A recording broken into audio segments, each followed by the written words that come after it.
नमस्ते दोस्तों, info channel में आपका स्वागत है।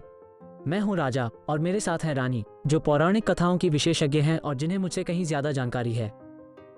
और राजा यहाँ है चीजों को मजेदार बनाए रखने के लिए। आज हम भगवान कल्कि की अद्भुत कहानी में डूबने वाले हैं, जो भविष्य में विष्णु के अवतार होंगे। लेकिन इससे पहले आइए युगों के बारे में बात करते हैं। ये दुनिया के मौसमों की तरह हैं और हर एक दूसरे से अलग होता है। हाँ, इन्हें 4 अलग अलग युगों की तरह समझो। पहला है सत्य युग, सच्चाई का युग। ये 17,28,000 वर्षों तक चलता है और यह पूरी तरह से अच्छाई से भरा होता है। सोचो, एक ऐसा समय जब सब कुछ परिपूर्ण हो, सब लोग अच्छे हैं और कहीं कोई परेशानी नहीं है। बिल्कुल, सत्य युग में धर्म मजबूत और स्थिर होता है, जैसे 4 पैरों वाली कुर्सी जो पूरी तरह से संतुलित होती है। लेकिन फिर आता है त्रेता युग, जो 12,96,000 साल तक चलता है। यह अभी भी काफी अच्छा है, लेकिन सत्य युग जितना परिपूर्ण नहीं है। त्रेता युग में चीजें थोड़ी बिगड़ने लगती हैं। धर्म एक पैर खो देता है, इसलिए ये 3 पैरों वाली कुर्सी की तरह होता है। अब भी खड़ा है, लेकिन उतना मजबूत नहीं। यह वो युग है जिसमें रामायण जैसी महान कहानियां घटित होती हैं।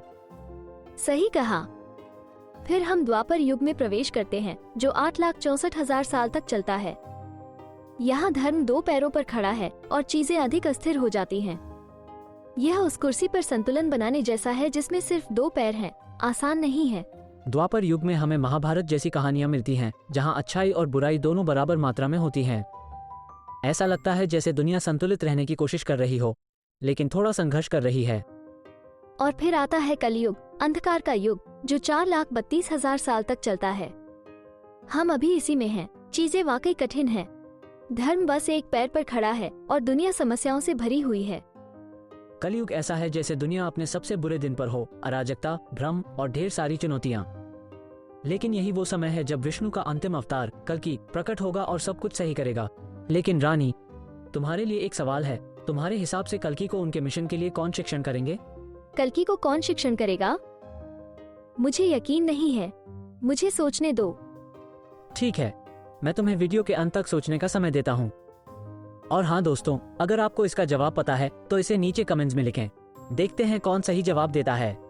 यह अच्छा सवाल है राजा, लेकिन जब तक मैं सोच रही हूँ, चलो शंभाला के बारे में थोड़ा और बात करते हैं। वो रहस्यमयी जगह जहाँ कल्कि का जन्म होगा। शंभाला उन जगहों में से एक है जो रहस्यों और अद्भुत बातों से भरी हुई है।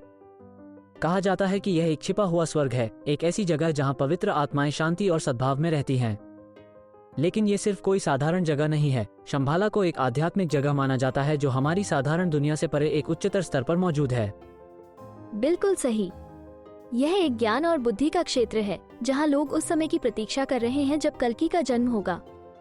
वे उनके आगमन की तैयारी कर रहे हैं क्योंकि वे जानते हैं कि वो ब्रह्मांड में संतुलन स्थापित करने में एक महत्वपूर्ण भूमिका निभाएंगे।